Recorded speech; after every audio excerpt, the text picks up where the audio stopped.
एक छोटी सी एक कहानी सुनाता हूँ। एक सम्राट था, उसने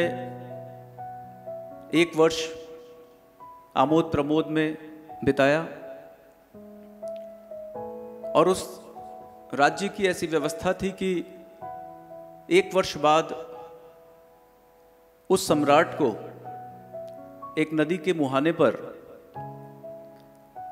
सब कपड़े उतारकर एक सफेद छोटा सा कपड़ा देकर उसे जंगल की ओर छोड़ दिया जाता था। वो एक नाविक था, वो उस राज्य से जंगल के मुहाने तक, जहां वो नदी का दूसरा किनारा था, वहां तक वो नाविक उस व्यक्ति को छोड़ आता था और उस व्यक्ति को घने जंगलों में रहकर अपना जीवन बिताना पड़ता था। एक वर्ष वो सम्राट और एक वर्ष के बाद उसकी स्थिति अर्श से फर्श पर। कहाँ वो सम्राट और एक वर्ष बाद वो 2 दिन 3 दिन 4 दिन 5 दिन जितने दिन जिंदा रह जाए वो उसकी किस्मत, वो उसका भाग्य। तो एक राजा ने, उस राज्य की व्यवस्था ही ये थी कि कोई भी सम्राट बनता था उसे एक वर्ष सम्राट बनाया जाता था, उसके बाद उसे जंगल में छोड़ दिया जाता था। ऐसे कई राजा आए और कई राजा जंगल में जाकर खाक हो गए। एक व्यक्ति जिसे सम्राट बनाया गया वो बड़ा बुद्धिमान था। उसे पता था कि एक वर्ष मुझे राज्य में राजा की तरह रहना है, उसके बाद जंगल की ओर जाना है। तो उसने आमोद प्रमोद में, मुशायरों में, मद्यपान में, गपशप में समय नहीं बिताया।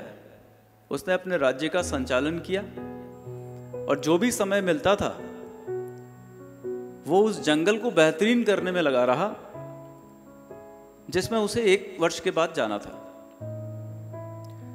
एक वर्ष में उसने जंगल को ही इतना भव्य और विशाल स्वरूप दे दिया।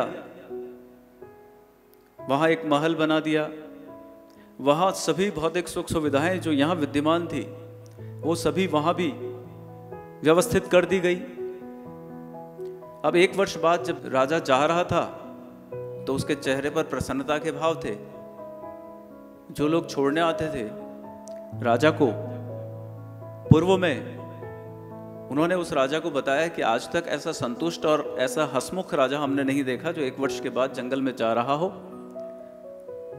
और दुखी ना हो। तो उस व्यक्ति ने, उस राजा ने क्या किया, अपना एक वर्ष लगाया और एक वर्ष के बाद जो पूरा जीवन पड़ा था उसको सुखमय बना दिया। इसका तात्पर्य हम ये सोचेंगे हमारे जीवन में कि हम लोग आज अच्छा करें और कल के सुखद भविष्य का निर्माण करें। आज हमारे पास जो समय है उसको आमोद प्रमोद में, इधर उधर गपशप लगाने में, बीड़ी सिगरेट मद्यपान करने में नष्ट ना करें।